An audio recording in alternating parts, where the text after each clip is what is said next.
Good afternoon again, Dr. Val. Thank you. Let's make sure we cover a few things. You did a report, and I think it was 6 pages, correct?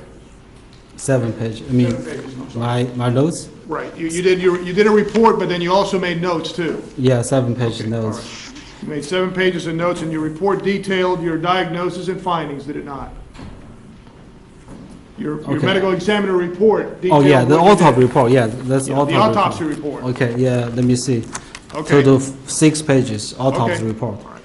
And you documented your findings in this case? Yes. In terms of the gunshot wound, detailing, describing the... Yeah, I typed the report on same day. Okay. Because you cannot rely on your memory Right. to testify, say truth, not about truth, because you don't know the truth. Okay. Right.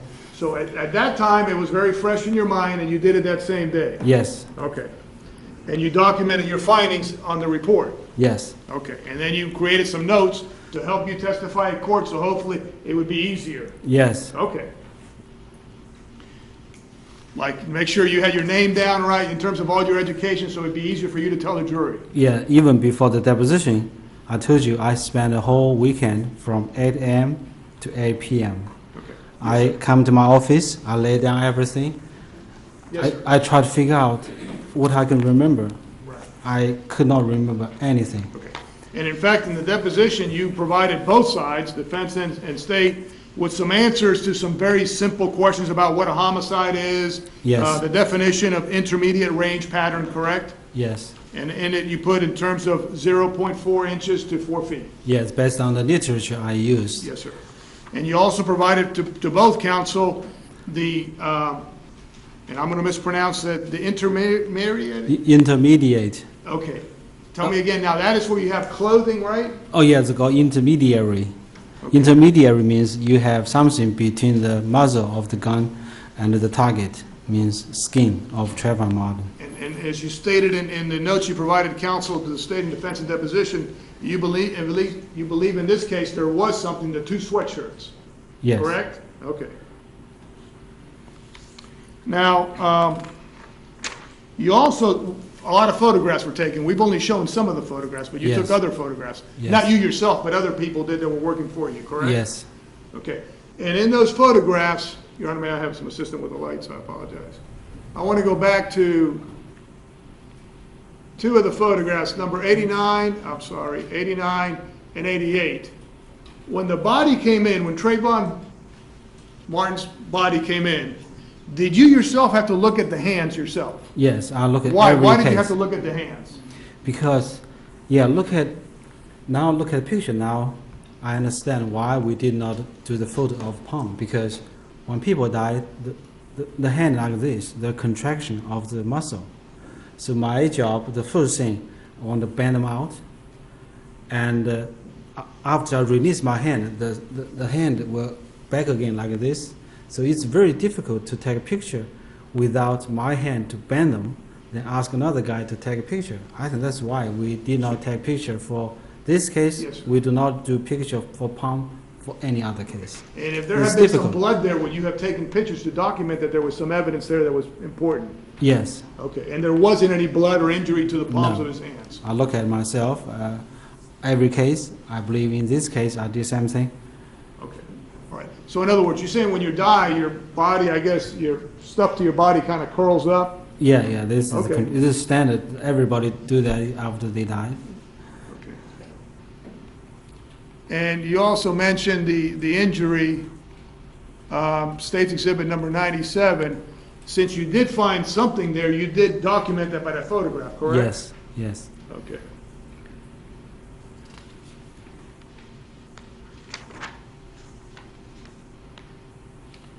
Thank you, Your Honor. I think that's it for the lights. I'm going to ask him some more questions. Thank you. You were asked about the scrapings of the fingernails. That was done by one of your technicians that works for you, I believe, Mr. Yes. Ben Ben Dalton. Yes. Okay. And he's trained to do that, or did you just that day tell somebody to come off the street and say, hey, come in here, or has he been trained to do that? Yeah. He was trying to do his job. He had previous experience with some other job, and after he came in, we have senior technician train him to do the job, and after 3 months, we decide he knows everything. Okay, stop 1 second. vouching for a witness that's not here and subject to cross-examination. Okay. Can you move on? I'm moving on, Your Honor. You mentioned, may I approach the witness, Your Honor? You did recover some blood was recovered, correct? For Yes. DNA purposes, correct? Yes.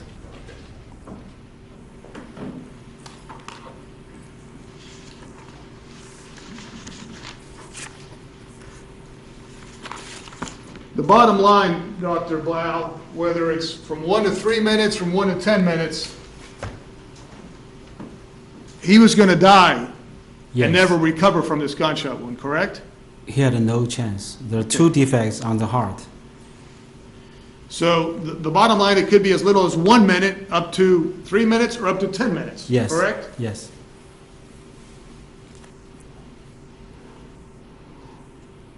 And in your deposition, you stated from 1 to 3 minutes, but you recently came across a case where somebody could have lived to 10 minutes, correct? Yes.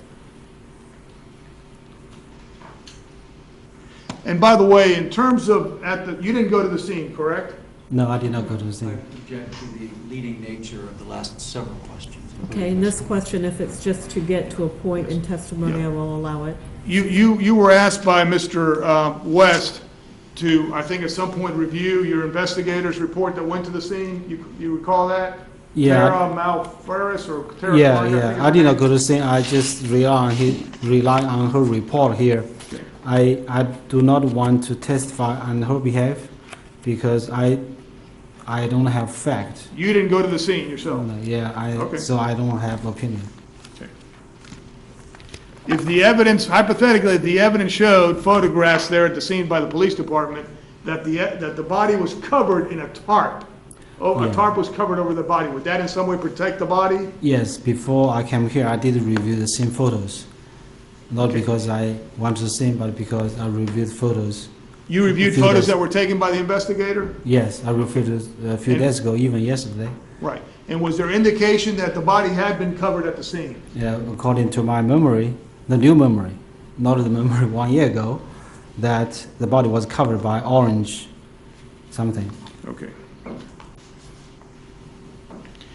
And when you say in terms of Trayvon Martin, in terms of the 1 minute minimum, up to 3 minutes and all that, in other words, his brain was still functioning, but he wasn't able, was he able to get up and do jumping jacks and all this stuff or not? I believe brain is the minimal functioning. I don't think he can move based on my case, our case, 3 weeks ago. Okay. All right, don't refer to the other case, but just based on your experience, you don't think he can move around and do all Because kinds I don't know Trayvon Martin's case. I have to refer previous case to predict Sure. Trayvon's case. Okay, all right. And in other words, well, strike that.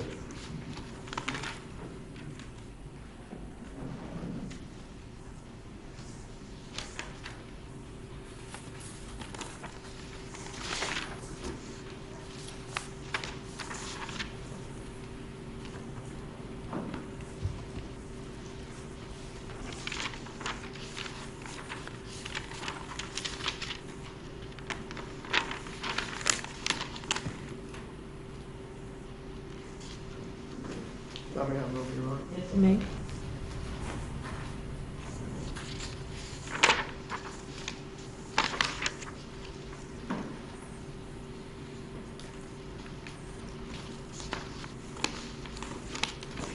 I don't have any further questions, Your Honor. Thank you. Nothing further, thank you. Thank you. May Dr. Bao be excused? Subject to recall, depending on, Okay, thank you. You're excused from the courtroom, subject to being recalled. Thank you very much. Eric, it happened somewhere in Sanford. Matter of fact, Mr. Guy told me the park. And Rabina Park. what is it? Rabina Park. And though I've been around for a while, I've never heard of Rabina Park. Maybe you have, but I don't know where it is in Sanford. But I can tell you, it is not as close as the witnesses have already testified to the actual conditions that night. So I don't think it's relevant in that it is some generic overview of some other area, I guess, in Sanford, but not close to Retreat View Circle. And if it was a necessary element for the state to bring out, I might see the need for judicial notice. But since we already have sufficient, I think, more than sufficient testimony from witnesses, then that issue has already been addressed, and I don't want the confusion of some other location to be before the jury. So Okay. that's my objection. Thank you. Response? Judge, just briefly, to my knowledge, it's the closest weather station to the scene, and I believe it is permissible pursuant to the Florida statute cited in the state's notice.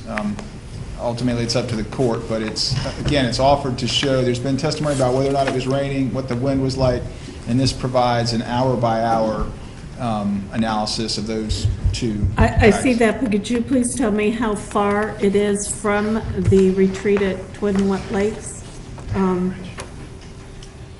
I think it's, I believe it's right off of 1792 and 417, somewhere in that location, not too far from this courthouse, so within a few miles. Good afternoon again, Dr. I truly have an objection, because that's several miles. Does anybody have, be able to get on their computers to give me a distance? I can tell you where Okay. Ravenna Park is, but my objection is I don't, even if it was down the street, the testimony that exists is the testimony the court. I understand what the testimony exists, but we have people testifying as to different times as to what the weather conditions were. Some say it was raining, some say it was drizzling, some say it was misty, some say it was raining hard at different times, and I don't see any prejudice if we were to have a weather report that showed time for time what the temperature, dew point pressure, wind, humidity, and rainfall were. There would be no prejudice. My only concern is how far away this is.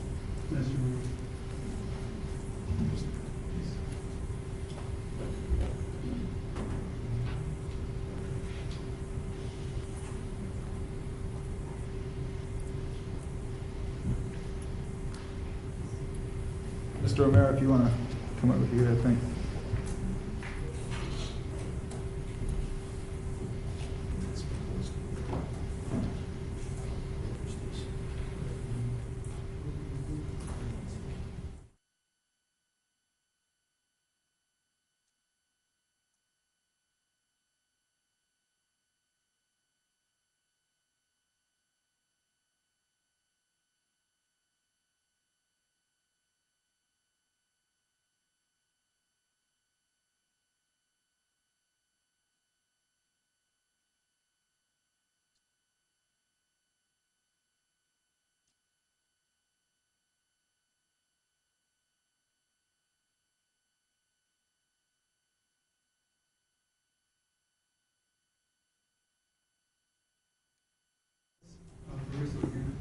Now, as well as I do, it's off of South French Avenue, 1792, and historic Goldsboro Boulevard, which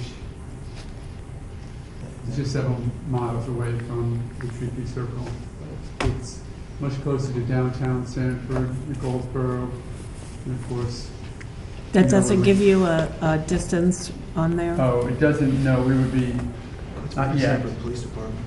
You know where Sanford Police Department is? It's very close to that. So that's the location. And of course, you know where Retreat View Circle is, which is very close to the mall.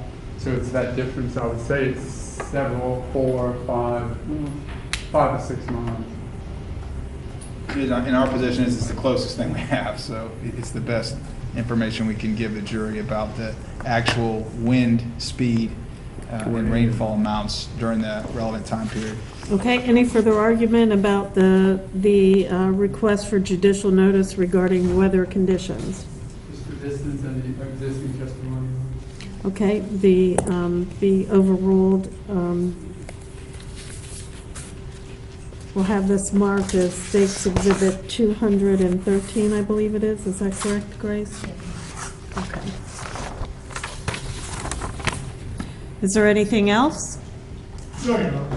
Is the state going to rest? Yes, Your Honor. All right, let's have any arguments that we're going to have now, and then you'll rest when the jury comes back in.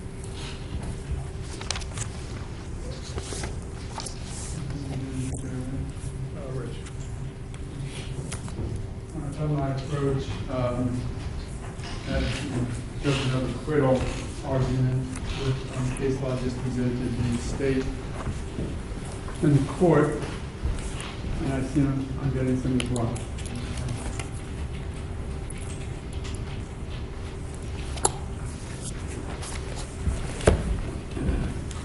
Thank you.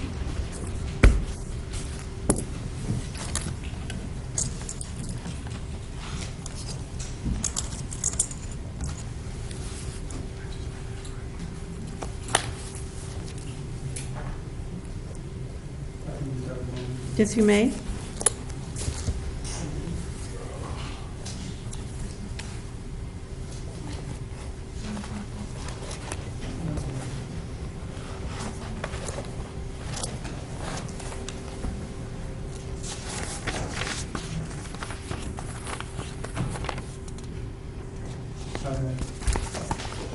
There are a number of different issues that come to mind that needs the court's attention, and I can focus the court on some of the case law that addresses it. One is the extent to which that there is a standard for judgment of acquittal in a circumstantial evidence case.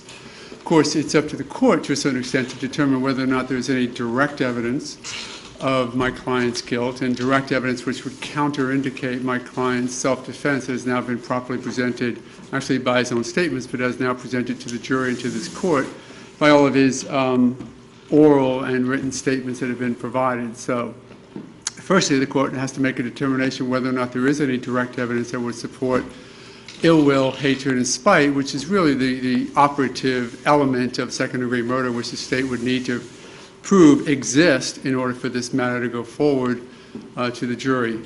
So as to the circumstantial evidence nature, of course, to the extent that the state intends to use circumstantial evidence to prove up their case, even, of course, at this stage of the proceedings, which is while you still have to look at the evidence that does exist in the light most favorable to the state, nonetheless, you have to look at that direct evidence in the light most favorable to the state and circumstantial evidence in the light most favorable to the state, but the same standards still apply, and that is to the extent that the state intends to use circumstantial evidence, that even in the light most favorable to the state, that circumstantial evidence still has to negate any possibility of innocence of my client.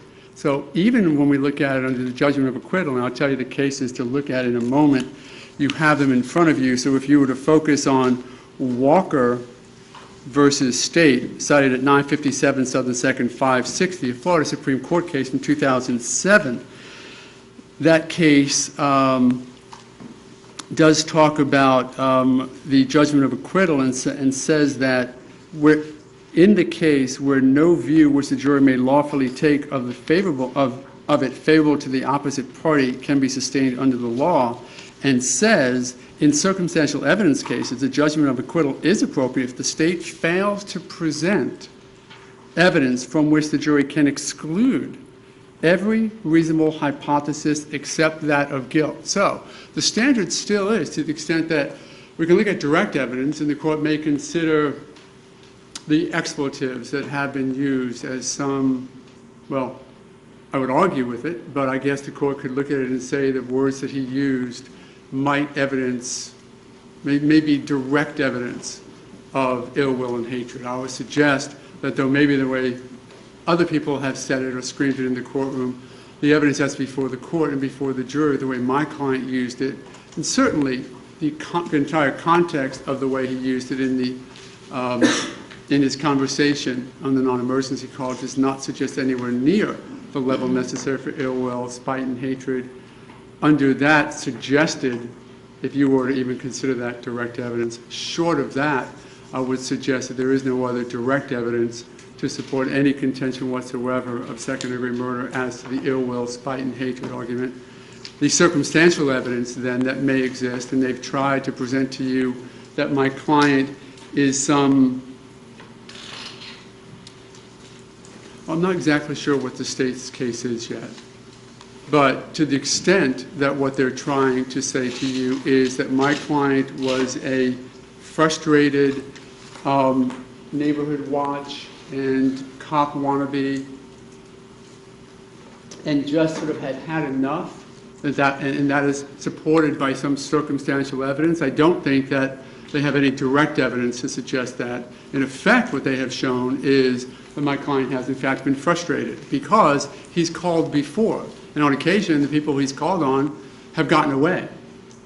However, rather than just having the huge bridge that needs to happen from that suggestion to ill will and hatred, that circumstantial evidence has to negate any hypothesis of innocence of my client, even in a judgment of acquittal standard.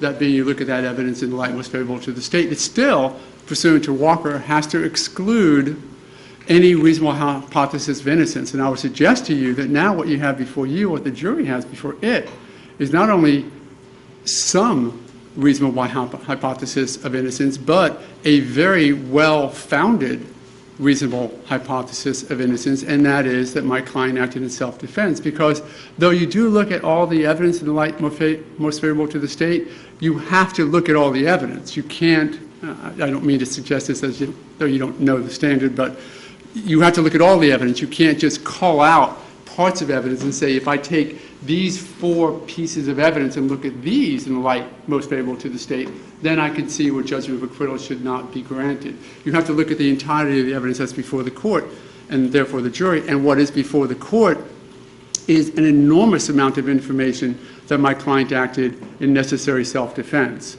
We will not know yet, and you don't know yet, who was screaming. And if you were to look at any evidence in the light most favorable to the state, you have equivocal statements of the only 2 people who have talked about it. You have Javarius Fulton, who says, I really want it to be him and not sure.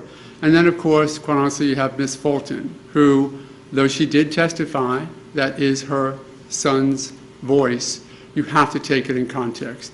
You have to understand reasonably why she would say that, how she would say that, and quite honestly also the circumstances under which it was done. That piece of evidence in and of itself, a mom saying that has to be my son who passed away, that has to be his voice because any other possibility means my son caused his own death, you could consider as evidence. However, you have to take it in context. You have to take it in the reality of the other undeniable circumstances that existed that night. And here's what existed that night in the evidence that you have to consider. My client's immediate statement to those who listened to him that he was screaming for help before he knew that that was being recorded. We can have an argument that he's this new cop wannabe who would know that it's going to be recorded, but the reality is the first person on the scene he told it to, the second person on the scene he told it to, the officer, that's Manalo and the officer, and he has the undeniable injuries that evidence nothing other than a violent attack by Trayvon Martin. There is no other reasonable hypothesis that could come from that undisputed evidence other than my client was attacked by Trayvon Martin.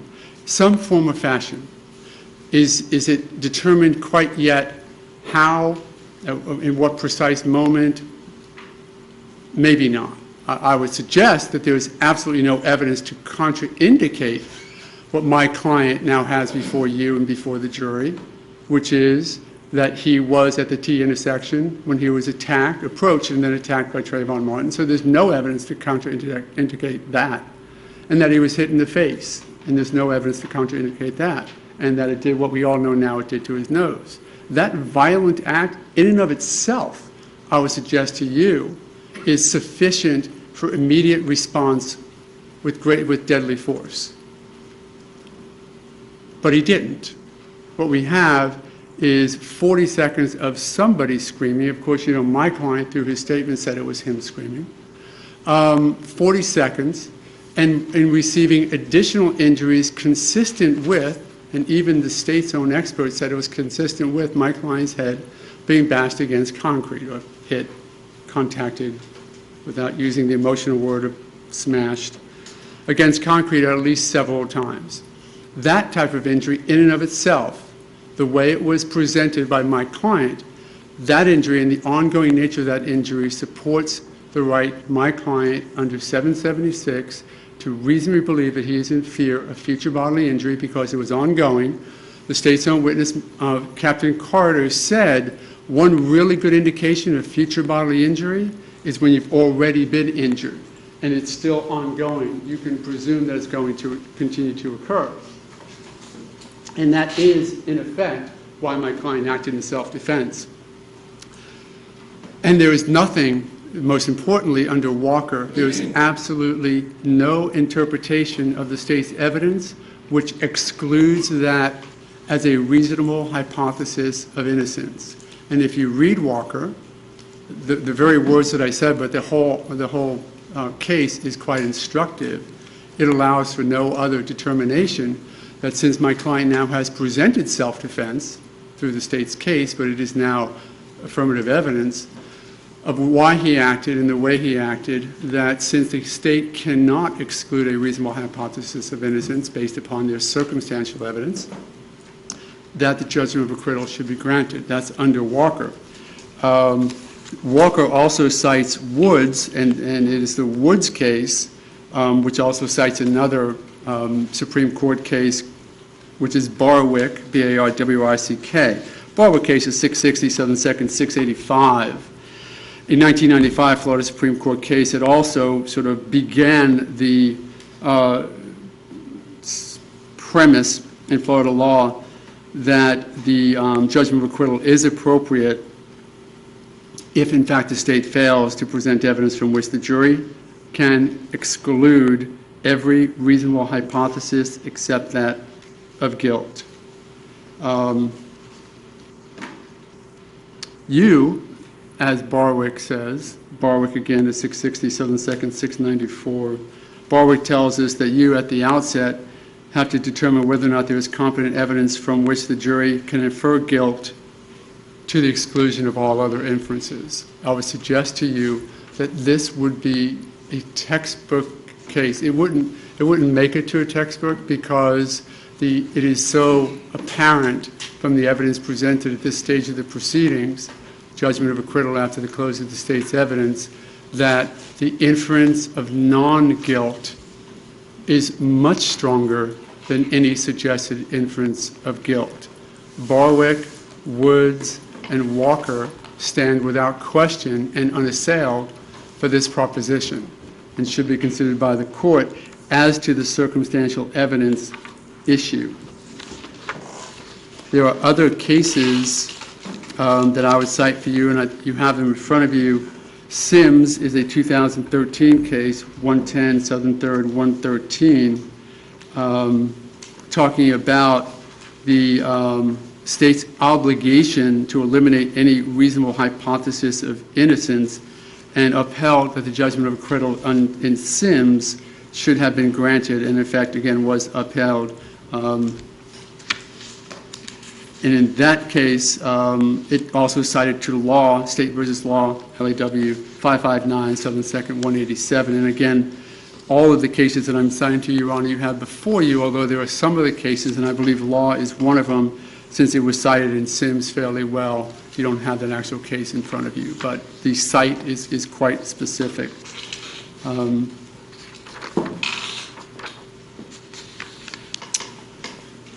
The S-T-I-E-H versus State, 67 Southern 3rd, 275, was an interesting case for the court to consider. That's a second DCA case that's been out for a couple of years, where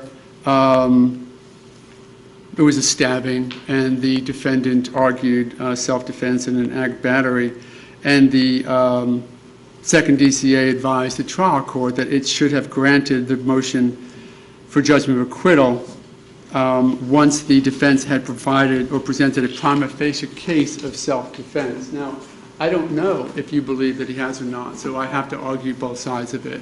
I believe that the court should consider, and in fact should decide, that my client, through his statements over the last week and a half as they were presented, not only his statements, but all the supportive or corroborative evidence, and those are all of the witnesses, that my client has in fact presented a prima facie case of self-defense. And I mentioned it a moment ago, but just to make sure that the foundation is properly laid, we have my client's.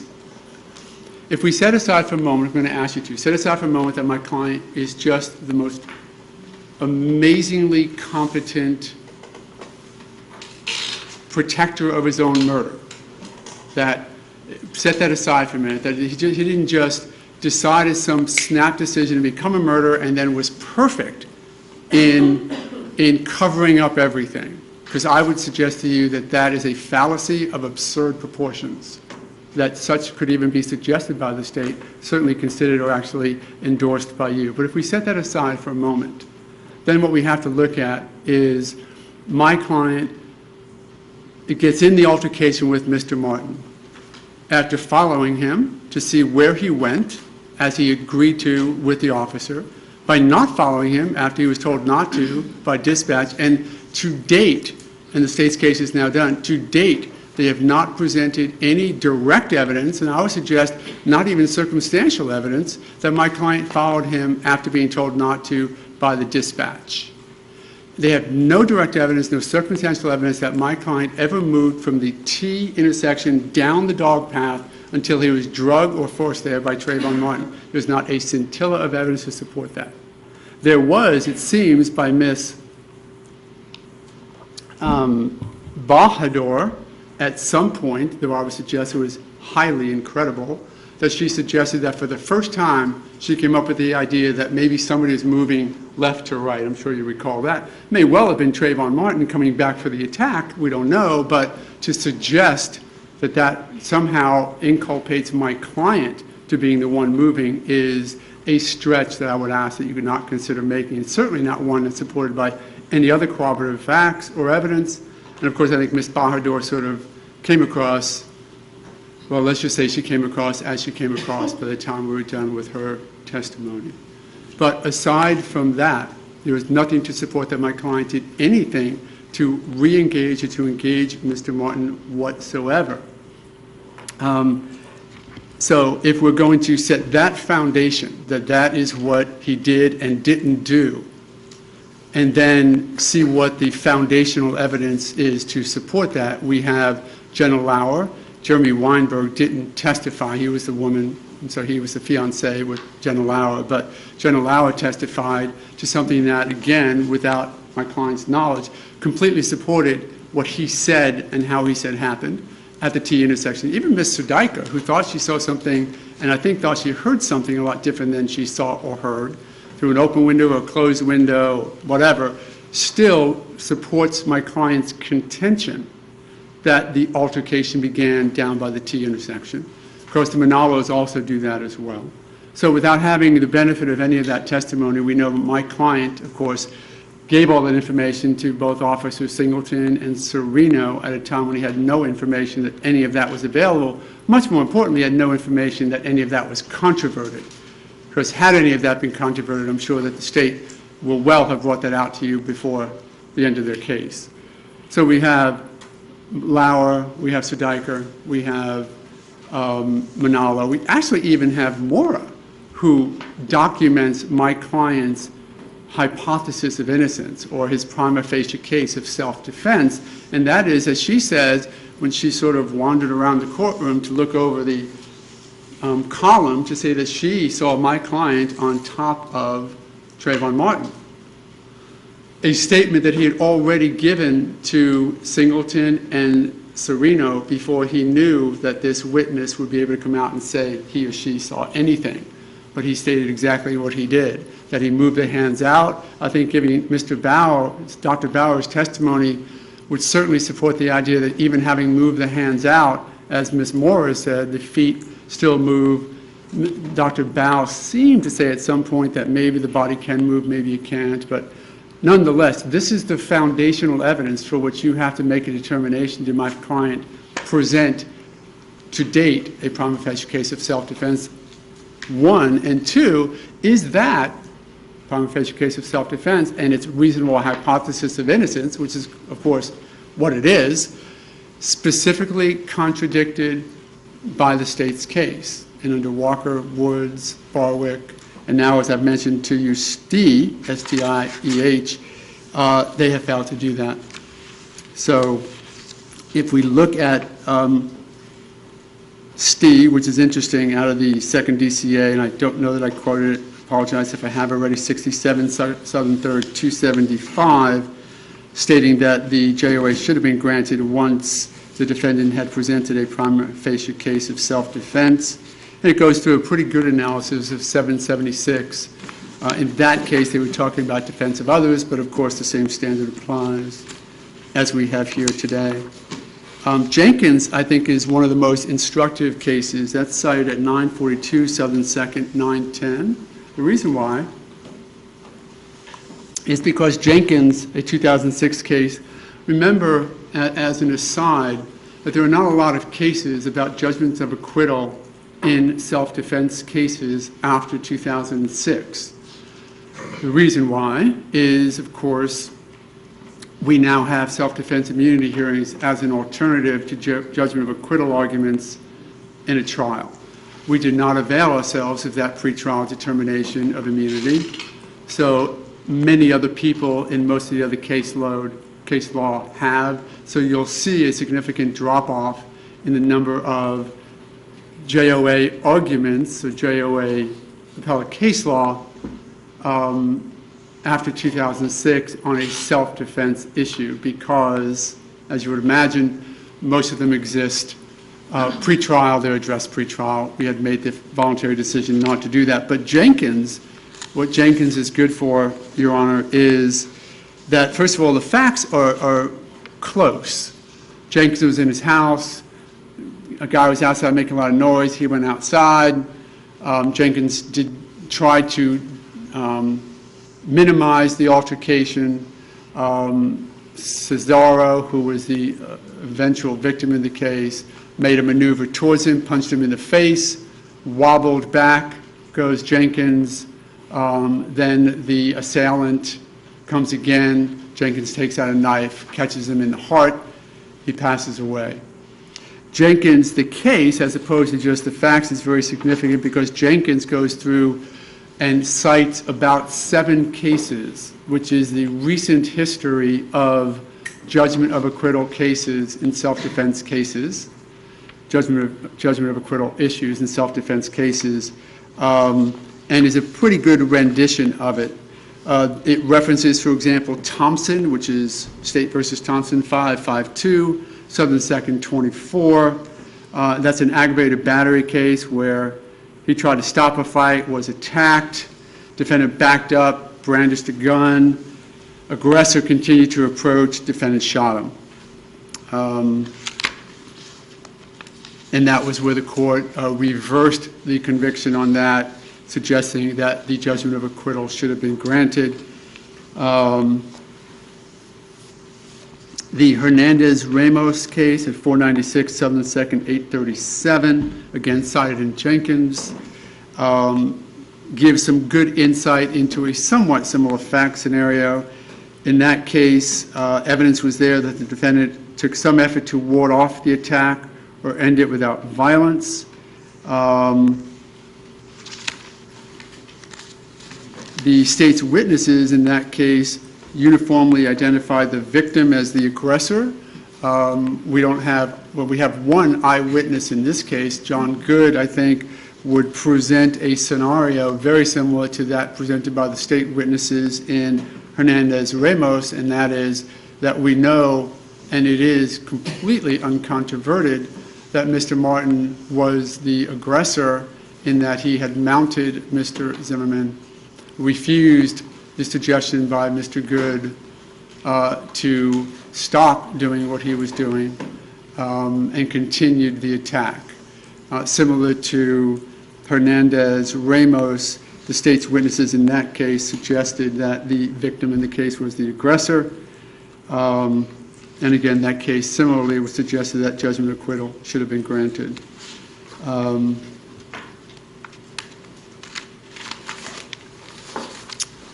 Now,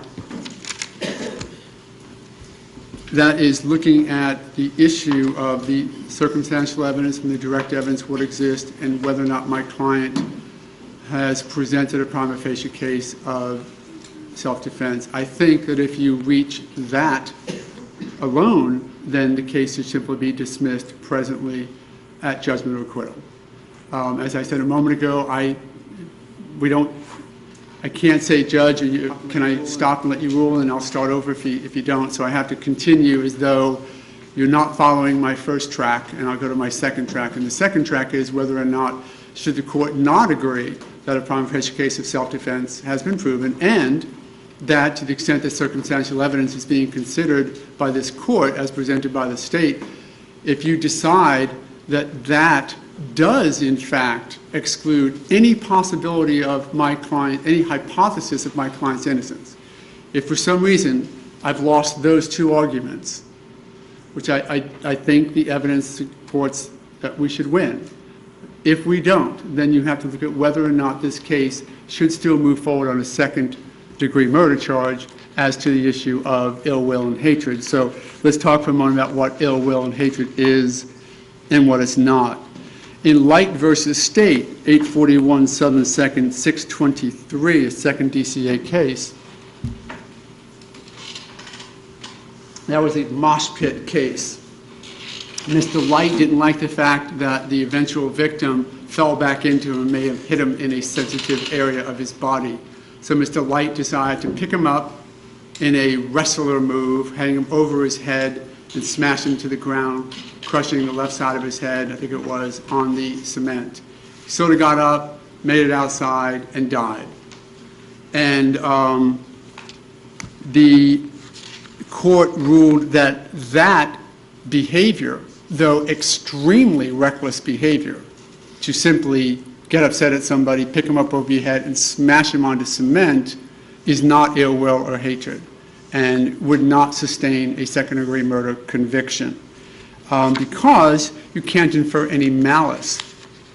I don't exactly know how you can infer malice from picking somebody up over their head and smashing them onto cement, but if we were to compare that law, which is now the law in Florida, to this case, I would suggest that there is absolutely no evidence to support the contention that Mrs. Zimmerman acted in ill will, spite, or hatred. If you can get past the expletives, and you get past the fact that he seemed to be particularly interested in his community, and that may have been why he focused on Mr. Martin as a suspicious person, looking, unfortunately, similar to what we now know we have in evidence of Emmanuel Burgess, who was his one-person crime spree through Retreat View Circle, who got 5 years in prison for his bevy of burglaries in the area.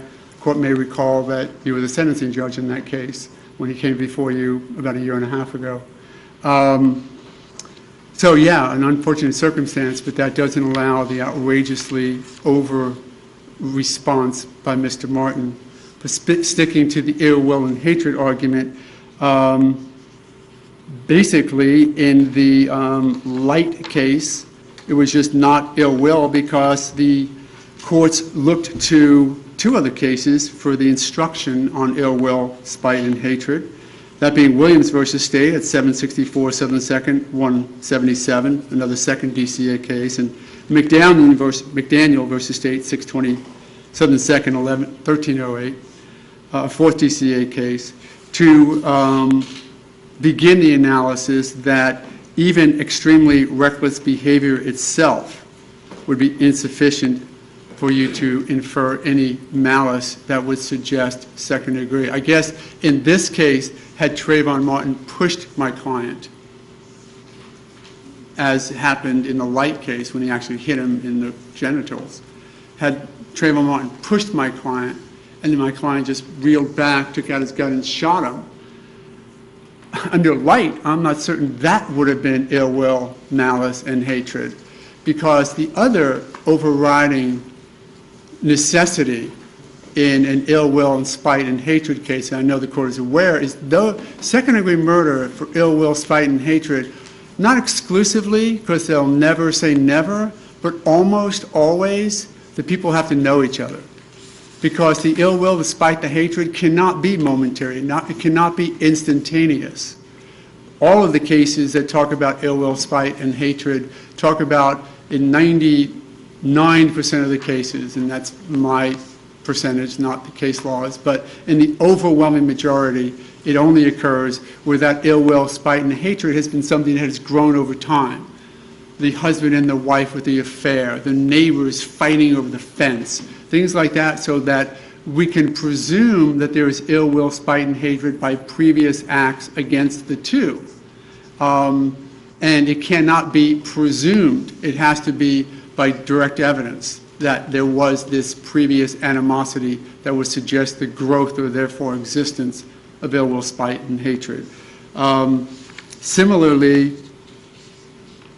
there are two other cases that at first I didn't think that they were worth mentioning, except as I thought more about them, they were as to the issue of ill will, spite, and hatred. And that's State versus Ellison at 561, Southern 2nd, 576, the Florida Supreme Court in 1991. And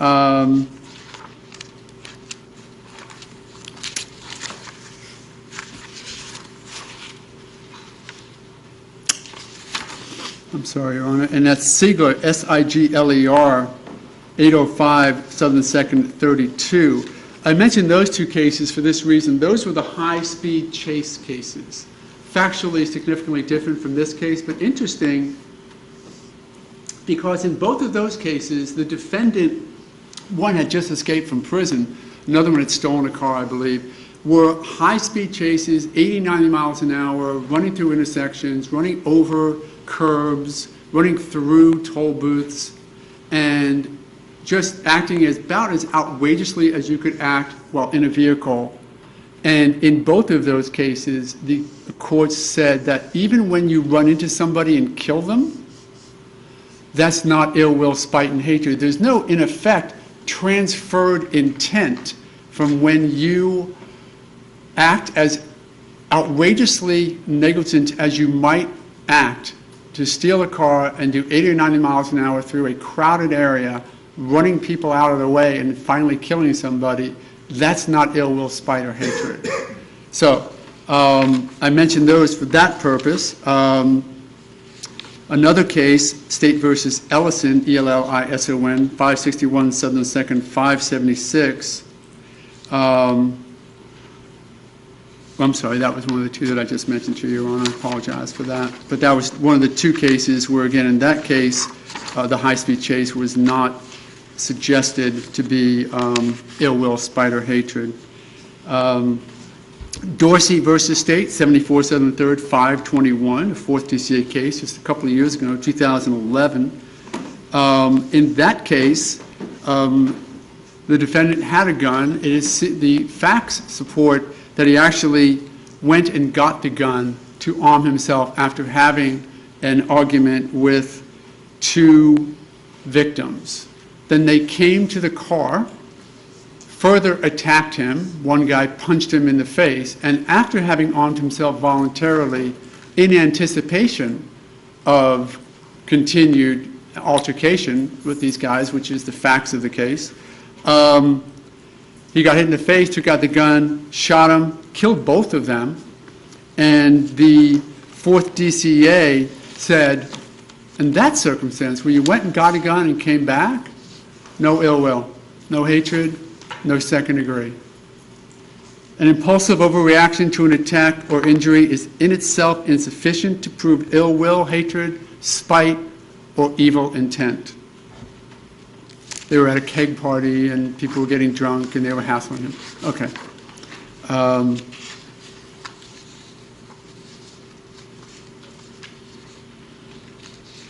Bellamy is another case that I presented to the court, 977 Southern 2nd, 682, DCA, second DCA case out of 2008. This was a fight that lasted a couple of minutes, basically a bar fight where they went back and forth, and to the extent of the client, in that case Bellamy's, responsibility in that regard, even though there was no evidence that the victim of the final stabbing by Mr. Bellamy wasn't even known to have caused his own death, so he was in effect what was thought by the court to be an innocent bystander, and that Bellamy may have just reached out and decided to start stabbing people, including this guy. There was no ill will or hatred found in that case either. And again, they mention in that case particularly, and also cite a number of cases standing for the proposition that you really, ill will and hatred almost always and only comes from people who know each other before the event begins, because it is almost impossible for that ill will and hatred to grow so quickly in the middle of an affray or a fight or an altercation, quite honestly, such as we have here.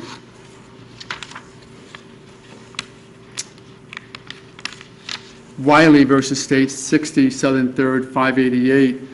Interesting case because in that case, there was a fight and Wiley decided to take out his gun and smack it against the eventual victim. So it was a deadly weapon, but he didn't use it as a gun, but he used it as a hammer. As it hit him, it went off and killed him. And again, in that case, even though he decided to arm himself with a deadly weapon, decided to do it the way he did, since the intent was not there and there was no ill will and hatred, presumably it would have been found if he stood 5 feet away and shot him. They said that the action and the way it occurred suggests a lack of ill will, hatred sufficient for second-degree murder. So it's a complicated case on judgment of acquittal, I think, in a number of ways, and that is that in a self-defense case, the case law, Walker and others, Woods and others, are quite clear that even at judgment of acquittal stage, the state has to be able to, in effect, disprove a reasonable hypothesis of self-defense. Even in the light most favorable to the state, all of those standards that the state has to present, all the factual scenarios have to convince this court that a judgment of acquittal should not be granted because they have presented evidence which negates every hypothesis of self-defense or hypothesis of innocence, which they're synonymous for these purposes, that my client acted in self-defense. Failing to do that, Walker is the law of this land and suggests that a judgment of acquittal should be granted. If it is not granted outright because they have simply failed to disprove self-defense, of course you know that to be the standard for the jury to consider anyway, then we shouldn't even need to present a defense. And if for some reason, as I mentioned a moment ago, you think that all of that is just has to be ruled in favor of the state, not giving my interpretation to Walker and its progeny any consideration whatsoever, then certainly the state has failed in convincing that second-degree murder charge, evidencing a depraved mind, has any basis moving forward to this jury because they simply have not presented any evidence to suggest that there is not a reasonable hypothesis that my client did not act with ill will or hatred, and that they need to present, though they get the benefit of all the evidence being presented in their favor, that what they don't get is the benefit of you ignoring evidence that can't be interpreted any other way. You cannot look at that picture of my client's nose and say that he wasn't beaten in the face. You can't look at the back of his head and say he wasn't beaten in the back of the head. You cannot look at the autopsy of Mr. Martin and realize my client never attempted to, nor landed one blow upon Mr. Martin. All my client did was scream out for help. Mr. Good, though he was questioned a lot about this area, did finally, I think, opine, though he didn't see gas escaping from my client's mouth as he was the one screaming towards him, that he said that it was his thought and his common sense that it was, in fact, my client screaming out for help.